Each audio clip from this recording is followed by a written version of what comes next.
What's happening, everyone? James Lynch here. This is the Fanatics View Hockey Show. Thank you so much for tuning in. If you guys have any questions, post them in the chat. We'll get to every single one of them I can. Apologies for my voice. I think I've been saying this all week. My voice is slowly getting better, but it's not 100%. I was coaching some U9 hockey over the weekend, and we had like a couple games, and I was just yelling my heart out, and so my voice is not 100%. So bear with me here today. Again, if you have any questions, let me know in the chat. I'll get to them as soon as I can. We'll go through all the action tonight in the NHL playoffs, a couple interesting results, and yeah, make sure you hit that like button, hit the subscribe button as well. You got to subscribe to submit questions. Let's start first with the game we just watched right now. I feel like maybe I'm cursed. I shouldn't be doing this game on a weeknight here, but the Vancouver Canucks losing to the Nashville Predators tonight. Close game. I actually thought the Canucks played pretty well tonight. The chances that they had on the Nashville Predators was a lot better than they had in the last game. I mean, let's call it like it is. The game on Sunday that they beat the Nashville Predators in, that was a game they should have not won. That was, I don't want to say it was fluky or puck luck or whatever you want to call it, but that was one of the craziest comeback wins I've ever seen in my life. This game, like they deserved better. They did. They had a lot of good chances. Remember that play in the third period with Brock Besser, Saros getting the pad on that. UC Saros played really well tonight.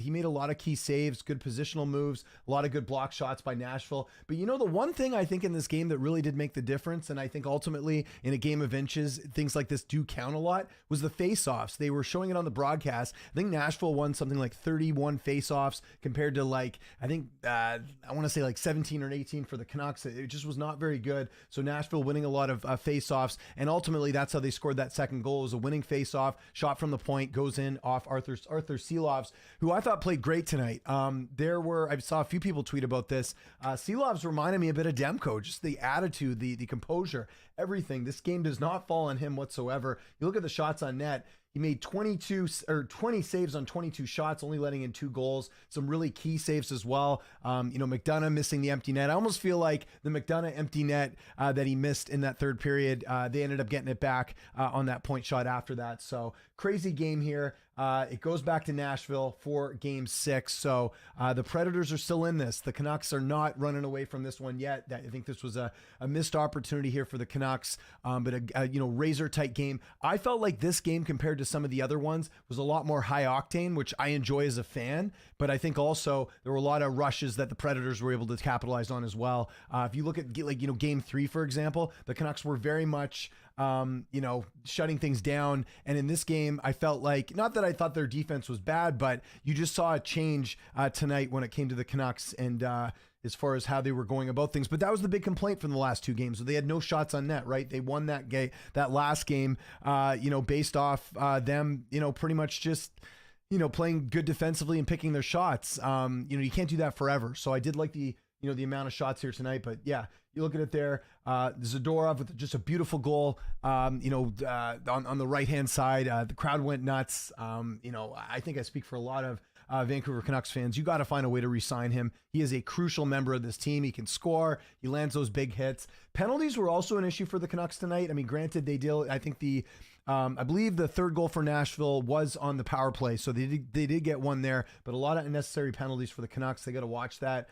But the Predators, you look at their Philip Forsberg, 2 assists. Tyson Barrie drew into this game. He gets an assist. I believe he stepped in for Luke Shen, who was out of the game tonight. And Carrier and Jose also looking very good as well. Saros playing great too. So again, this isn't just the Canucks show, but that was a big win there for the Predators as they send it back to Nashville. I believe that game will be taking place on Friday due to the travel and all that too. So big win there for the Predators. The Winnipeg Jets are out of the playoffs. Look, I know they had a tough matchup here against Colorado to begin with. I don't think anybody thought that Colorado was going to win this in 5 games. Very impressive win for Colorado. I posted this in my Discord earlier. I'll find the goal here if I can. I'll actually just bring it up right now. But Winnipeg scoring on their own net. You don't see that happen too often. Just some bad luck for Winnipeg. And I don't think we'll get booted off YouTube here, but you watch it here. You watch the play come in here. I think it was this one. Yeah, it was. So it goes off the Winnipeg player and in the net. I mean, that's just unfortunate. There's not much you can do about that. Just some really bad luck for the Jets. And look, Connor Hellebuyck, I mean, I think ultimately this does fall a bit on him as well. Let's look at the shot totals here. You look at the Jets, Hellebuyck making, 26 saves on 31 shots. This is a guy who's probably going to win the Vezina Trophy. He was not as good as, he didn't play terrible, but he didn't play the hellebuck that I think people expected as well. So that, again, contributed to that. But just overall, the team did not step up. They did not get it done. And this is a team that was, built very deep. But you look at the score sheet tonight, Morrissey getting a goal, Kyle Connor getting a goal. But the Avalanche, they really stepped up. Rantanen, outstanding. Nathan McKinnon, a lot of good plays as well. And Georgiev, who got so much flack in game one, ends up making 33 saves tonight. He actually did better than Hellebuck in net. So the Avalanche win the series. They're going to be playing the winner of Las Vegas and Dallas, which I think that series is up for grabs. I keep messaging my boss here at Fanatics View, Taylor. I think Dallas will still win this series. I think they're deeper. I think Vegas has still got some question marks despite all their firepower as well. So again, the Avalanche advance. They get some extra rest here as they take out the Winnipeg Jets. And the Jets having one of the best records in the league this year. So really weird. I mean, listen, if you want to look at the season as a whole, it's disappointing for the Jets in terms of what they did in the regular season and how successful they were.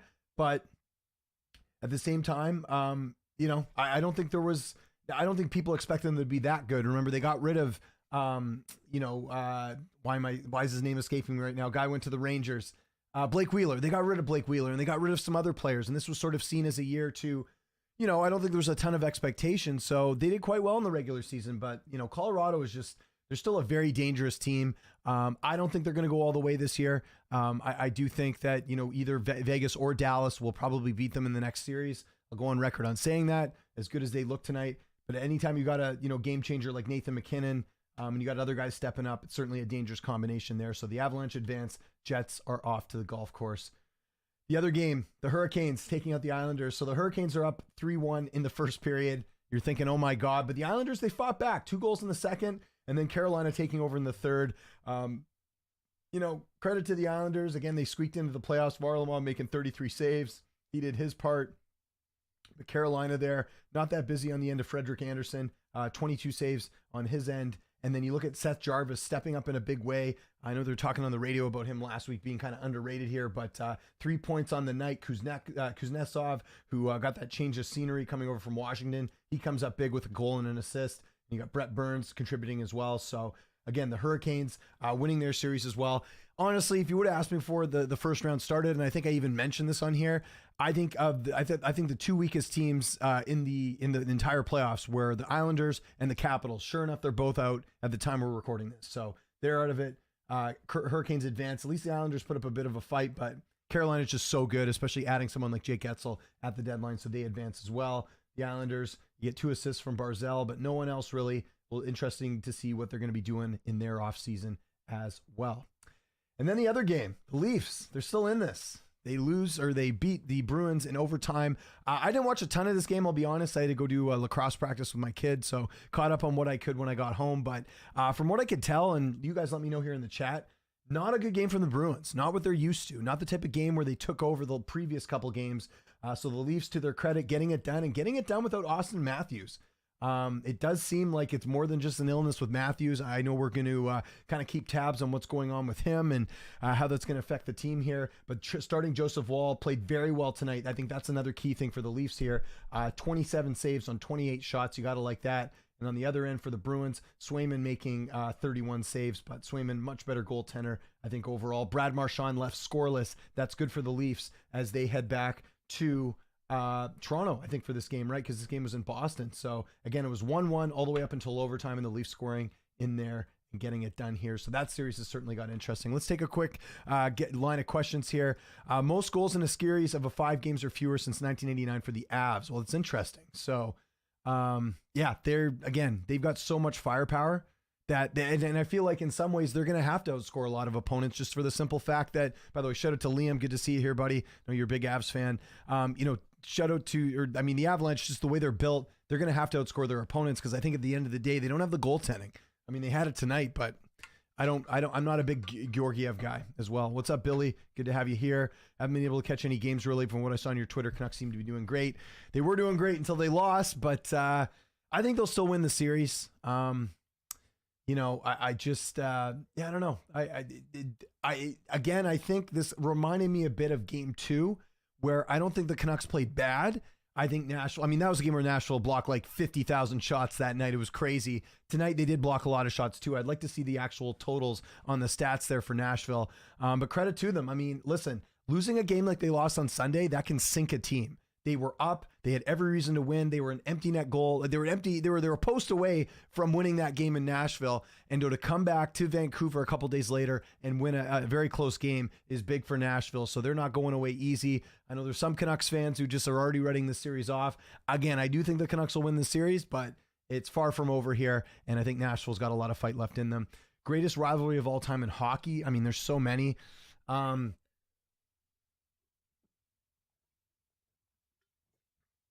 If you want to go old school, we'll go Montreal and Toronto. If you want to go like more recently, Leafs and Bruins, I'd say right now in this playoffs is a pretty big rivalry. Bruins have obviously angered a lot of Leafs fans. Greatest rivalry of all time. I mean, yeah, for my generation, guy growing up in the 90s, for me, the biggest rivalry was Colorado and Detroit, and there's nothing close. Goalie fights. They actually did a whole documentary on this with ESPN. I think it was like a 30 for 30 or E60 or one of those. Great documentary if you guys haven't seen it. Even if you're not a big hockey fan, go watch something like that. It will make you a hockey fan. The Detroit-Colorado rivalry was a big thing back when I was growing up, so that will be my answer there. Leafs fighting back. Hope it goes to game 7. I do too. Listen, I told you guys this before. I'm a rare Canucks or Vancouverite where I support the Leafs. When I was a kid, I supported the Leafs. I know, that's blasphemy in these parts. I know a lot of Vancouver people don't like Toronto. I think a lot of people don't like the Toronto media coverage, but as far as when the Leafs are in it, it makes it a lot more interesting. And I do wish them well. I was a big fan of the Leafs teams in the 90s. You had like Gary Roberts, Darcy Tucker, Matt Sundin, Curtis Joseph in net. How could you not like those teams? They were exciting to watch. This Leafs team's a bit different, but listen, as someone who is still scarred from 2011 with the Boston Bruins, I would love to see the Bruins lose this series. I mean, how great would it be? Let's be honest. This could potentially be the greatest story in the playoffs right now. I don't know if it's going to actually happen, but can you imagine if the Leafs come back and actually win this series? I picked them to win this series. I felt like overall, despite the goaltending, superior goaltending on the other end for Boston, I still think Leafs have the possibility of getting it done. Now, I think a lot of this is going to depend on Austin Matthews. Is how serious is what is it he dealing with? Like, you need a guy like that. He is a guy that could have, they won tonight without him. That's got to give the team a lot of confidence. But you have Austin Matthews back and he's playing well. That's a game changer for any team. That's like, the Oilers missing McDavid or, McKinnon missing on the Avs. Like, you need someone that can definitely level up there. So I also hope it goes to game 7 as well. What else do we got? So you think the Canucks will beat Vegas in the playoffs? Do I think Canucks will beat Vegas in the playoffs? It's tough. Yeah, I think they can. I should mention as well that you can't just bank everything on regular season stuff, because look at tonight. The Avalanche beat the Jets. They win the series fairly easily. Like, if you look at the overall, amount of goals and stuff that they scored, but who dominated the regular season against the Avs? It was the Jets. So it just goes to show that it's a much different ball game in the playoffs than it is in the regular season. So that's something to keep in mind. But yeah, I'd pick them just because, again, I'm not like Vegas. There's something off with Vegas. I can't describe it. You guys let me know in the chat if you agree, if you've been watching that series with Dallas, but like, I'd say for the last couple months, there's been something a bit off with them.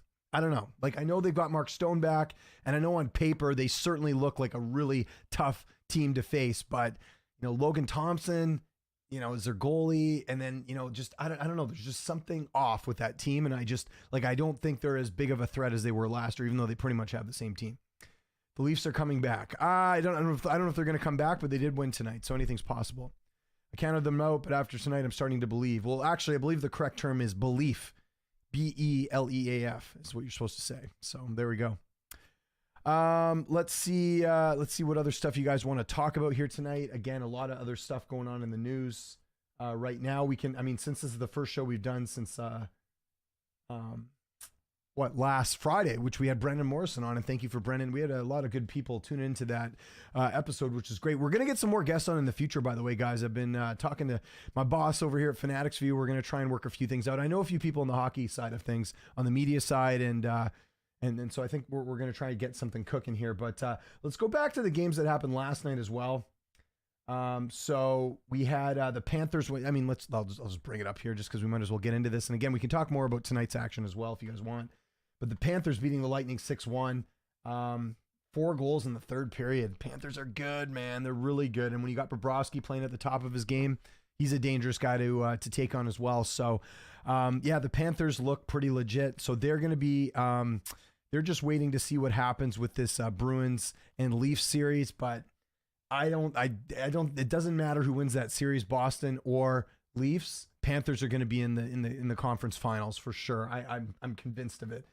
They're so good, man. They've got everything. Good defense. Good players stepping up. How about Verhaeghe? 3 points tonight. Like, unreal. This is a guy that the Leafs didn't want. Or, I forget. I think they traded him or whatever. I can't remember. Tkachuk with 2 assists. They've just got it all. And then they've got, again, you got Bobrovsky playing like the old Bobrovsky back in the Columbus Blue Jackets days. It's hard to compete with that. The Lightning, listen, I heard a lot of people saying, they're sleeper. Lightning, every year they're getting worse and worse. They're slowly decaying, and now you might not even have Steven Stamkos back next year. They've got some cap issues. Let's actually quickly take a look at the Tampa Bay Lightning cap situation for next season, because I think that's going to be really interesting.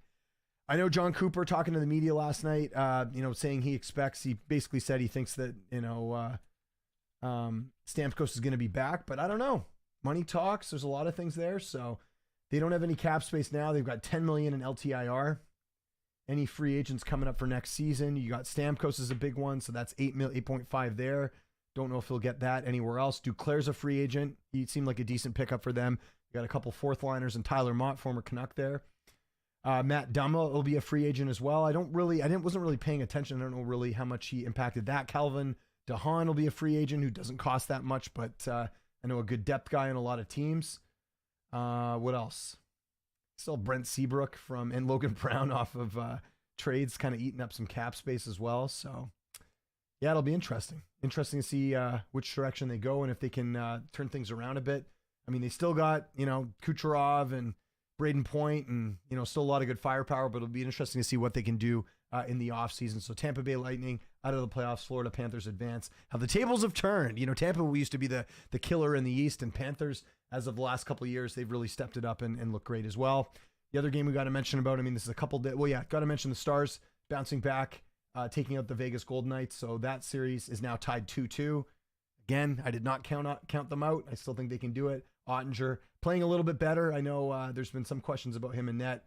But, in a 7-game series, who are you taking? I'm taking Dallas. Jake Ottinger again. And like I said, I think Dallas is the most deep team in the playoffs right now, including over my Canucks as well. So very happy with what the Stars have been able to do. And then obviously the Oilers getting it done over the Kings 1-0. A very surprising result a couple nights ago. This was on Sunday. The Oilers getting a 1-0 win. This is usually the over's been hitting. Stuart Skinner making 33 saves for the shutout. On the other end, just 13 saves for David Rittich. The Oilers got the Oilers didn't even really have to score much or do much to get it done, and yet they finish it there. And then the last game we got to talk about Rangers and Capitals.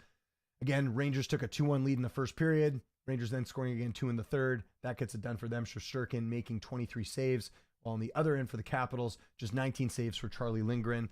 Capitals, it's again, they sort of just snuck in the playoffs, so can't take too much away from that. So let's talk. We went behind tonight. Again, let's look ahead to tomorrow, what we got going on. So game 5 of the Golden Knights and Stars will take place in Dallas. A good opportunity for Dallas to take the series lead as they're at home. And you got the Kings and the Oilers, which I think the Oilers got this. I think they're gonna. They're at home and they're playing. Like I said, they're coming off a couple wins against the Kings. Unless the Oilers have another goaltender meltdown, I would assume the Kings are going to win that one too. So I think the Oilers will probably close this one out tomorrow night. If I had to make a bet for the Knights and the Stars, I'm riding the Stars. I think they get it done as well. What else do we have for questions? I'm seeing a lot of bitter Boston fans. Man, this is funny. Well, look, they're still up in this series. Like, they can still end it. So, I think they were just disappointed in the team's outing, but Boston realistically should win this, right? So let's see what happens. Oh, by the way, we're getting a couple quotes in from the Canucks. Let's see. Getting some quotes here from the Canucks. So I'll get to those right now. Kate Pedersen, a good follow. She is covering the Canucks. Actually, no, I'm not seeing any quotes from her. Let's find some other beat reporters here for Vancouver so we can get some quotes here. Not seeing any here. Actually, I just saw Jason Bruff tweet something. So let's go to that right now, and then we'll get some more questions here as well. Just the one quote here from JT Miller saying, our power play was awful. We're not coming with speed. Simple as that. So, again, I like the fact that the Canucks are at least admitting, they got some flaws that they got to work on for the next game. That Pronger interview would be awesome. I do have a connection to Chris Pronger, actually, through actually an MMA thing. So I'll see what I can do on that one. Maybe get him on. That would be more of an interview to do probably during the off season because he'd probably talk more about the St. Louis Blues or like the Ducks or something. Because he was only with the Oilers. I think wasn't he only with the Oilers for like 1 or 2 seasons? How many seasons did Pronger play with the Oilers? There's that whole rumor as to why he left, which we're not going to get into here. This isn't a gossip show, but how many seasons did he just play? The 1 season with the Oilers? Yeah, just 1 season with the Oilers. My God, crazy. Could have been. Didn't see the Canucks game. Tough night. Hopefully no game 7. Well, don't jinx it, Jay. Jesus. You're Mr. Negativity around here. No, the Canucks played well. Like, I was not upset with their performance tonight. It was a tight game. Nashville ended up scoring with about, I think, 6 minutes left in the game. It's tough to score when you're, down that much. They had their chances. Like, if the Canucks had been outplayed and, I felt like it was a situation where, they were outshot badly or, they got lucky on a couple saves or something like that, then I'd feel a little bit worried. But they had their chances. It just didn't work tonight, I do think puck luck's a real thing, They had a couple scoring opportunities that they weren't able to capitalize on. B-Leaf, there you go. Dallas has a great goalie. That they do. What's number 1 on your list of NHL arenas to visit before you die? I've been to kind of all the iconic ones. I haven't seen an NHL game at Madison Square Garden. I've seen MMA there actually a couple times. I saw Bellator there as well. Yeah, I've never seen a Rangers game in New York, so that would be one for sure. I've been to Chicago. I've been to the United Center. I've seen the Blackhawks play, so that's one I've seen. Trying to think of like a cool arena that I haven't been to that's like a storied franchise. Colorado would be fun, actually. Yeah, I'd look forward to going there. And I'm also, now that Utah's got a team, I'll have to go see a game there too. It's really bummed out we didn't get Rempe Wilson. Yeah, too bad. Maybe next series Rempe will drop the gloves to someone. What's the biggest issues with tonight for the Canucks? Honestly, I think it's just, you mentioned the power play not capitalizing. That's one for sure. Losing too many faceoffs. That's something I think hurt them. Again, that third goal was the result of a lost faceoff. Those are 2 things that I noticed. Other than that, I don't know. It was just honestly, watch the highlights. It was close. It could have just as easily been 2-1 tonight for the Canucks. That's how I felt. No. I know. I'm just, listen, I'm sensitive. My team just lost tonight. And this is the second week in a row I've gone live on here at night. Because, I hate working at night. I hate it. I'm a morning guy for sure. I'd rather do a show at 5 a.m. than do a show at whatever time it is now, 10:19 my time, 10:21 my time right now. I'd rather do a show early in the morning than be up at night. So it's even worse when my team loses and then I got to talk about it. I feel for broadcasters who do regular post-game shows when your team loses. It's got to be tough, especially when they play really bad. Canucks didn't even play that bad tonight. It was a close game. The Enterprise Center will disappoint you. I'll let you know. Nothing fancy at all. High tech. How's VC's arena? Rogers Arena where the Canucks play. It's great. Yeah, it's awesome. It's an older arena. It was built in the mid 90s, but I like it. It's good. It's no T-Mobile Arena or whatever the arena, the Climate Pledge where the Kraken play. That's a really nice arena too. But the atmosphere's great. Yeah, it's awesome. I still think, though, I've said this before, Vegas has got the best arena, best fans, best production. Shouldn't say best fans. They've been fans for a couple of years, but just the passion there is something to behold. Rangers versus Hurricanes is a very interesting series. So Taylor, this is, by the way, shout out to my guy Taylor who's in the chat here, the head of Fanatics View, my boss. He's not really he is my boss, but he's not really my boss. I consider him more of a friend. He's a guy that we were talking last night about the Stars game back and forth. That's how him and I roll. But I think the Rangers take that. I know the Hurricanes, they have looked a little bit more dangerous than usual. They definitely got a lot of scoring, but you know what it comes down to for me? It comes down to goaltending, and they got the better goaltender. And I think the Rangers will find a way to get it done. They do look very good. This is the team that won the President's Trophy this year.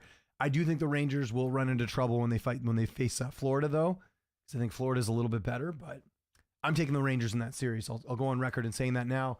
Yeah, I just think that I don't think we can take too much away from the Rangers beating the Capitals, and I don't think you can take too much away from the Hurricanes beating the Islanders, just because those were two teams that kind of squeaked in. Like I think they were two of the worst teams that were in the playoffs. So I'm going Rangers though. And Ghost, if you're in this chat, I don't think you are, but go Rangers. I know you'd say that. Almost 1 a.m. here. No, I know. I appreciate that. And thanks to anyone who's in the East. Here I am complaining like a baby. It's only 10:20, but I get up at 5 a.m. So for me, 9 o'clock's usually my bedtime. I'm an old man here, but yeah, it's, listen, I wanted to go live after this game because, listen, I know a lot of you guys are up watching the highlights and everything, but normally we do the show on Wednesday. But yeah, like I said, I'm going to try and get some more guests. Rangers haven't impressed me. How have they not impressed you? They swept Washington, right? I mean, that's pretty good, right? So, now granted, Washington not a great team, but I think they've done quite well. What are the? Let me even look. Let's have a quick look at this. The NHL point leaders playoffs. So yeah, here we go. I think this is this. Yeah, it is scoring leaders. Okay, so here we go. This is what we got. I don't even know what website this is. Quant Hockey. Here are the stats right now for the leading scorers in the NHL in the playoffs right now. So Connor McDavid leading the way with 10 points. You got Carter Verhaeghe. Man, that's so awesome. Draisaitl obviously right behind McDavid. Well, keep in mind that Edmonton's had a couple high-scoring games with LA. That's why they're so high. I'm actually surprised we're not seeing any Avalanche high on here. You've got McKinnon, who's got 7, so I guess only 3 points behind. But considering the amount of shootout games they've had with Winnipeg, surprised that's not a bit higher. Look at this, no Canucks here. It's been kind of a low-scoring series for the Canucks against the Predators there. So gives you a good idea of who's scoring right now. The closest Rangers is Zibanejad at 7 points, so they've done okay. They've done all right. Speaking of the Canucks, I know, again, don't want to focus the whole show on them, but Pettersson's they need guys to step up. It can't just be Miller and Besser, and I did think Höglander played a lot better tonight, but you got to get Pettersson to step up. Like the fact he doesn't have a single goal, I think his last goal was against like Arizona or Buffalo, like one of the bad teams in the regular season. He's got to step up. Otherwise, like they might win this series, but they're not going to beat Edmonton if they don't have guys like Pettersson stepping up. Calgary should be getting a new arena very soon. That's the rumor. How do you manifest the Canucks to become Colorado level potent offensively in Game 6? How do you manifest that? Well, I think honestly, I think in some ways they were almost too offensive tonight. I think they do need to tighten up the defense a little bit better, and they certainly got to win the faceoffs a little bit more. I think they need to come out early. They got to score early. I think that's one thing too. Maybe they were a bit, actually saying that, I was talking about them being more defensively. I think maybe they were a bit too passive early on and didn't capitalize on some of those opportunities. And yeah, the power play's got to be better. They've got to, I'm not a fan of this dump and chase type thing they do, which is, trying to like dump it in, get it on the net. Maybe try deking a little bit more. Try going to the net. There's oftentimes they've got guys here that's got skill that can deke around their players. Try going for, going for broke a little bit more as far as some of the plays. So, yeah, I'd just say that as far as being more offensive for Game 6, just get the lead early. Shoot the puck on the net. Make sure you're in good position, and just go for it. Oilers look pretty dominant, but the last time I said that, they collapsed. Here's the thing with LA. They play a really boring style of hockey, and I saw this firsthand when I watched them play the Canucks this season. It worked for them. So a little bit of like kind of Cole's notes on the LA Kings. LA Kings, they played great to start the season. They were looking awesome. Everything was working. Then it wasn't. Then they went on a huge losing streak. They fired Todd McClellan. They brought in their new coach, who I can't even remember his name. That's how out of the loop I am. But then they tightened up and they played really sort of boring defensive hockey, like trap hockey, the type of stuff we used to see the New Jersey Devils play in the 90s. So they do that, and with certain teams, it worked well, like the Canucks. Like the Canucks could not beat the Kings this year. I don't know what happened, but it was just like really tight. But here's the problem with that. You're playing a team like Edmonton.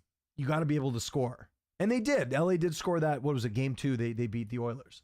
But they don't have any difference makers, whereas the Oilers do. So they got Draisaitl. They got McDavid.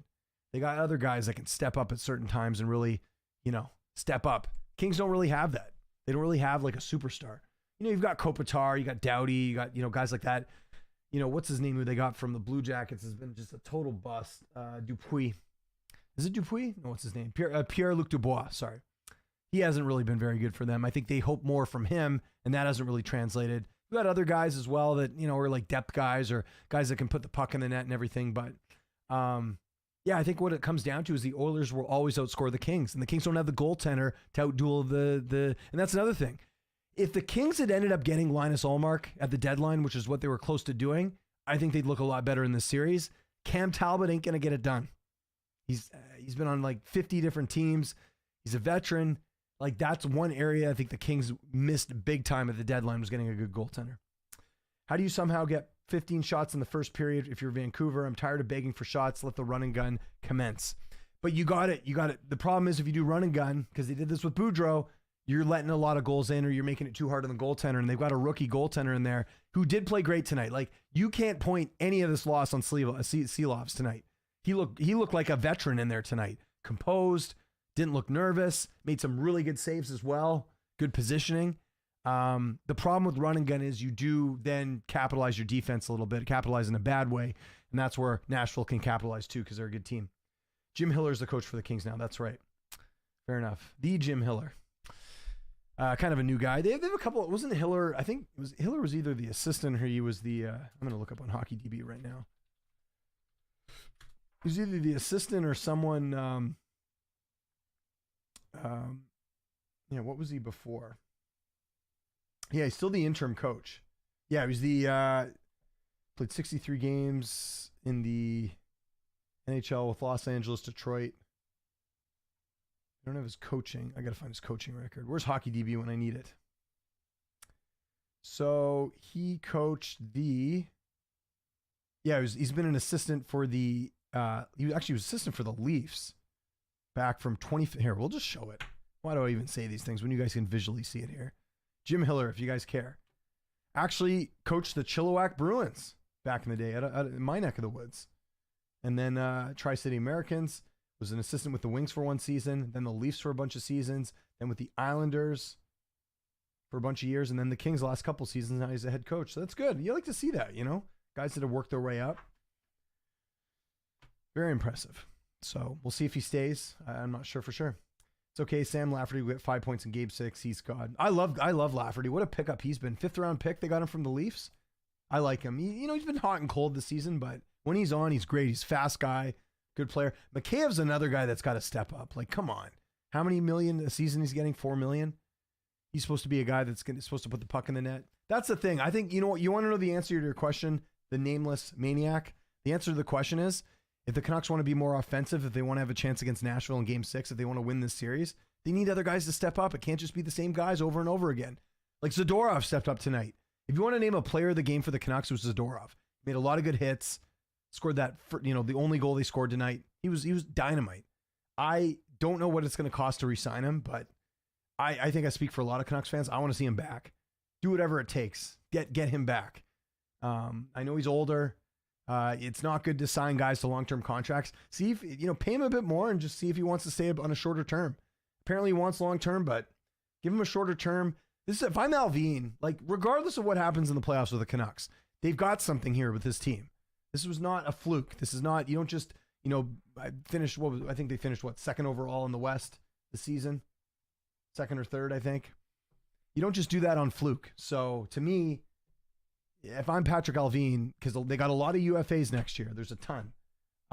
You go to this group and you say, look, we got something good here. If you want to take a shorter contract, that's fine, but we'll pay you what maybe take a cut or something. Like the Canucks in 2011 did that. Burroughs took a discount and they ended up, making it to the Cup final. So I'm hoping they can kind of sell that to a lot of these players, being like, look, we got something really good here. We've got good goaltending, got good defense. Let's try and make this happen. Let's keep the questions coming, everyone. Again, let's just quickly go over the games from again tonight as we're passing the half-hour mark of the stream. Again, appreciate you guys tuning me in here, especially on the East. It's 1:30 in the morning for you guys. It's 10:30 here on the West Coast. So there we go. What else do we have? So as far as other games, all the action from tonight, let's go through the box scores again. So you can see there, oops, as I've gone too far back. So today. Maple Leafs beating the Bruins 2-1. Max Domi with an assist. Nyes getting the winner in overtime. He's been a great pickup. Wasn't he a pick? What draft was he in? It was a recent one, right? Matthew Nyes. I think it was 2023, was it?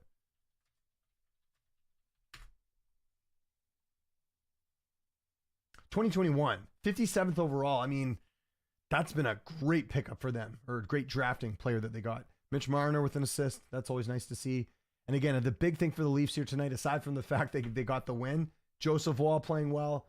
No Austin Matthews tonight, and they get it done. Again, I'll be keeping tabs on what's going on with Matthews for the rest of the series. Imagine he comes back and they turn this thing around. Like I said, that would be the craziest outcome, is if the Leafs were able to come back and win the series against the Bruins. They are still down 3-2 as they go back to Toronto for the next game, which I'm assuming is going to be, they probably push that to Saturday, right? No, they're playing Thursday. Okay, interesting. Just figure because of Hockey Night in Canada, they might want to do that on Saturday. Hurricanes beating the Islanders. Islanders put up a bit of a fight here, scoring 2 goals in the second period. But it's just that talent of the Hurricanes, man. Seth Jarvis, Kuznetsov, Burns. Even got Aho, Getzel. Didn't even register a point tonight, but just shows you how good they are. Freddie Anderson making some saves. So Hurricanes advance. They will be playing the New York Rangers the next round.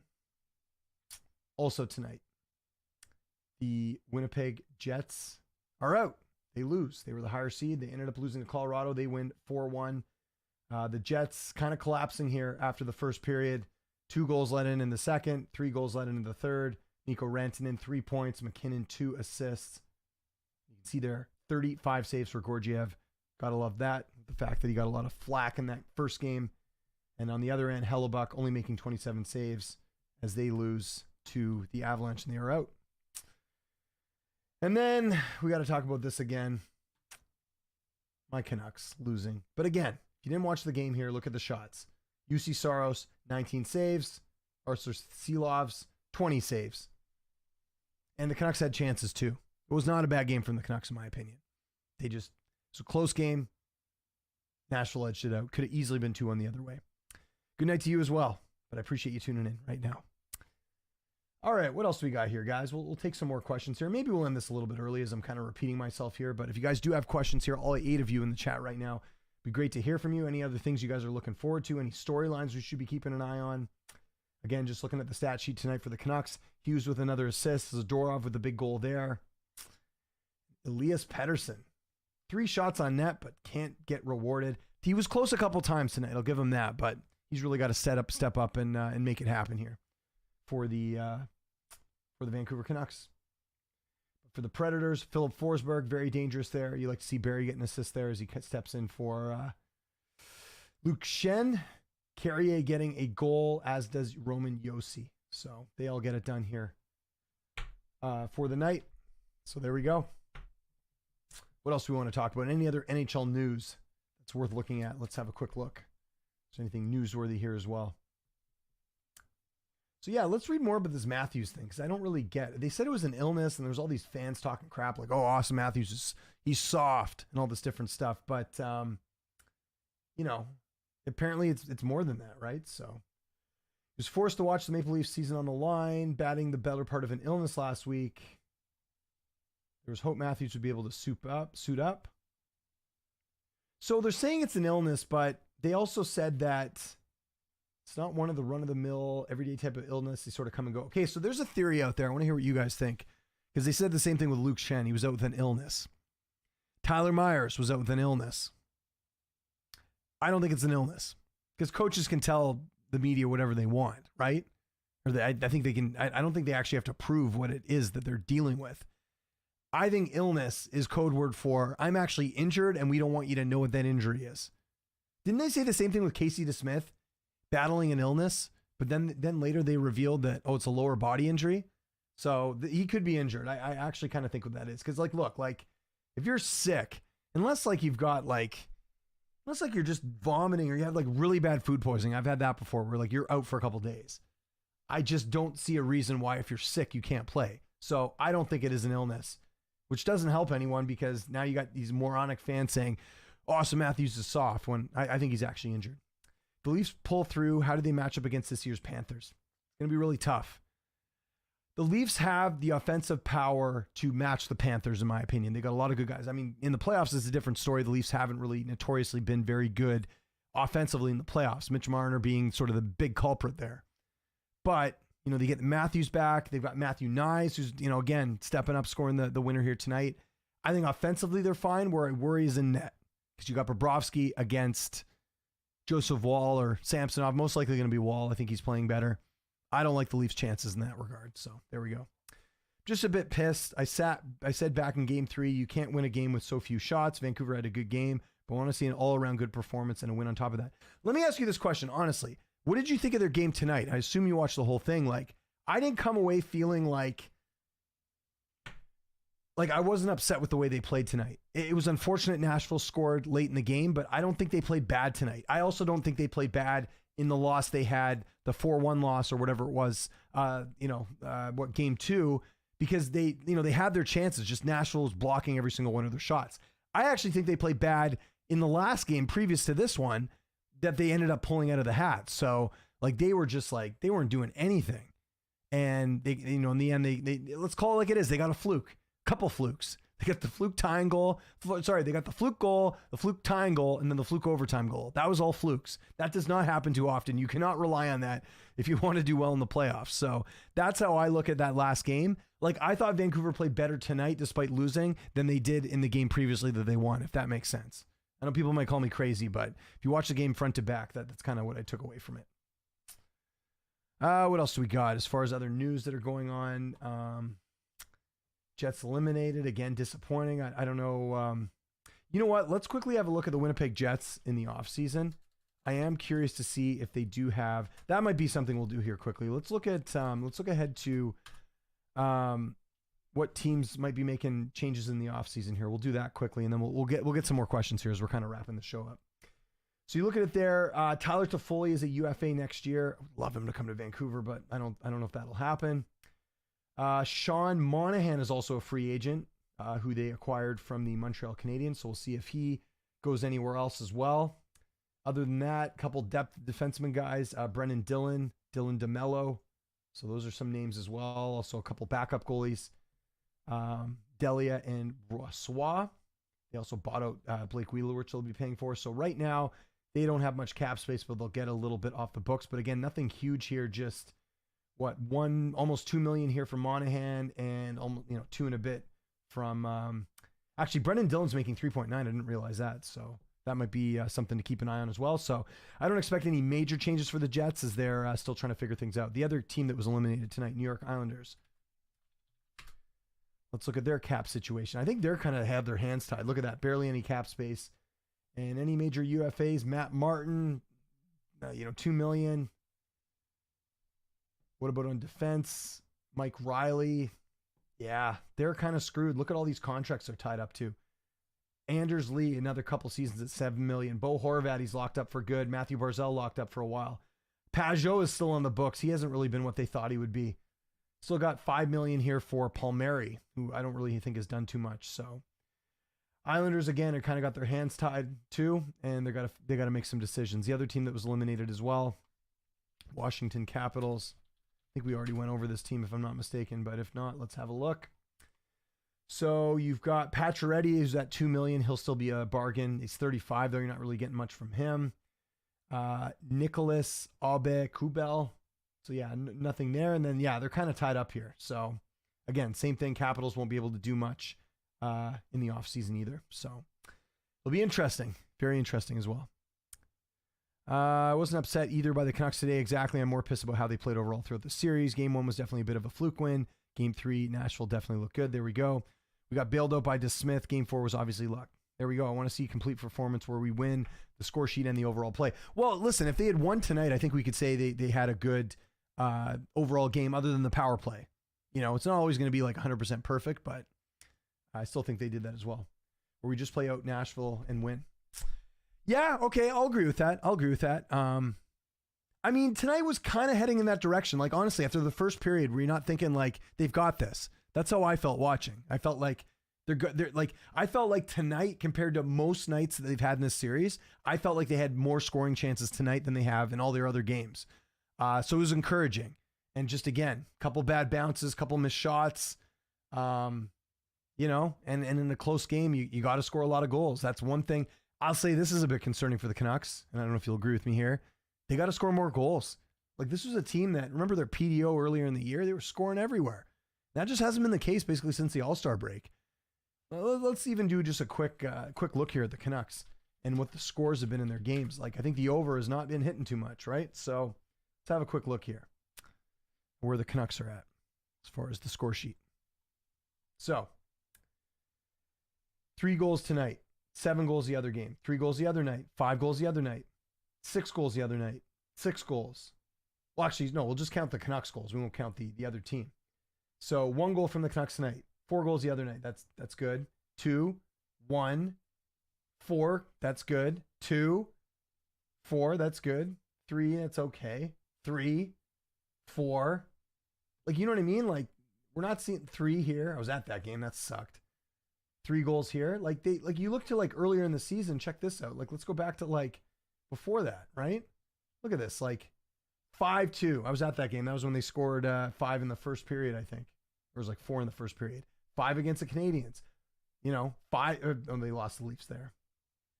Where else? 5 against the Kraken. And where are these games? 5 against the Devils, which they ended up losing. Just seemed like there was more offense earlier in the season. And you know what's directly related to that? And I'm not going to pin this totally on him, but Pettersson was playing better earlier in the season too. So you're getting more offense. They gotta figure it out. Lindholm's another guy that's got to step up. I know he got the winner in the last game, but he's another guy we got to keep an eye on. So they just need to score more. I think that's kind of the big thing with the Canucks as far as getting it done. So there we go. All right, guys, we'll take a couple more questions here, and then I think I'm going to bail here a little bit early just because there wasn't that many games to talk about here tonight. So we'll get that out of the way a little bit more. If you got any other questions, again, we've gone over all the games in depth here as well. Maybe we'll have more to talk about next stream, which I don't know when that'll be. I'm going to try and get a guest there as well. Blaming my stepdad for putting the game on right after he put the TV. Nashville scored 2 goals. Whenever my stepdad puts on the game, he was the... Well, listen, so I'll tell you guys something here quickly. I'm superstitious like this too. So I was wearing my Pettersson jersey. I have a couple Canucks jerseys. I was wearing that Pettersson jersey back there for when the series started, and Canucks won game 1. So I thought, okay, I'll keep it on. Wore the Pettersson jersey for game 2. They lost. Okay, fair enough. I wore this to game 3.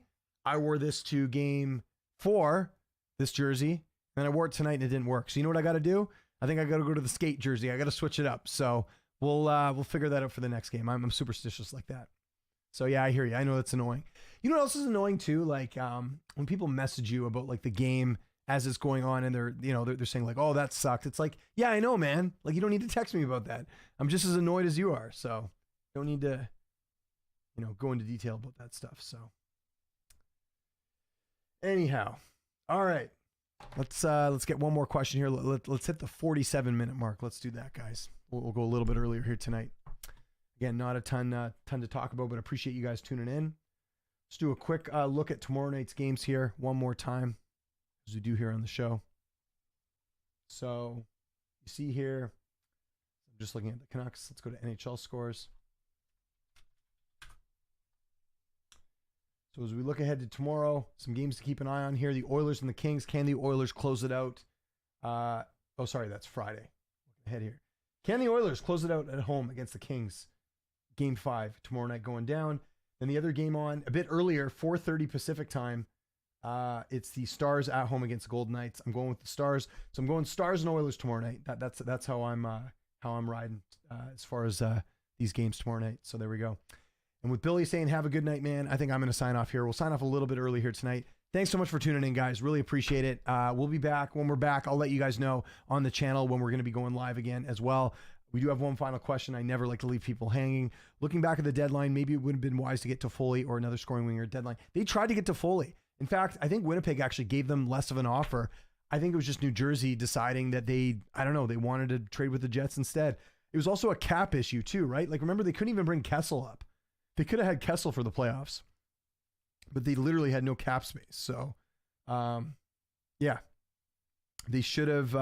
I think remember, they tried to get Getzel. They tried to get Toffoli. They tried to get Tanev. they tried to make moves, but unfortunately, they're very much at the edge of the cap here. So that's why they weren't able to get those guys. You know what's funny though? I remember they were looking at getting Jason Zucker, right, from Arizona. Sure enough, he's with the Nashville series. I remember thinking to myself, like, man, how much would it suck if like Zucker's like a big factor for Nashville here, and he was the guy we couldn't get at the deadline, so that would have annoyed me. But no, I know they tried. Listen, I have full faith in this management group.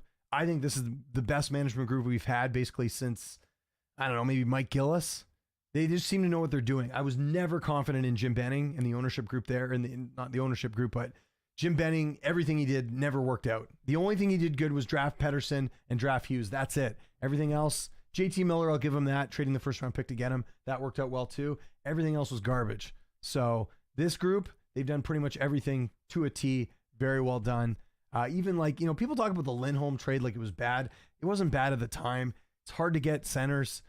They got rid of Kuzmenko, who was not doing anything for the Canucks. He was a healthy scratch. Guy couldn't play defense. So I'm totally fine with that. So on that note, we're going to end the stream here today, guys. Really appreciate you tuning in. My name is James Lynch. You can follow me on Twitter at Lynch on Sports. Make sure you check the Fanatics View channel tomorrow. There will be post-game content on here from the Canucks and the Predators on this channel. As far as when I'll be back next, just keep an eye out on my Twitter or on my main channel, youtube.com/Lynch on Sports. I always get updates on when I'll be going live again. Really appreciate you guys tuning in here, everyone. Hope you guys have a great evening, and I'll talk to you guys soon.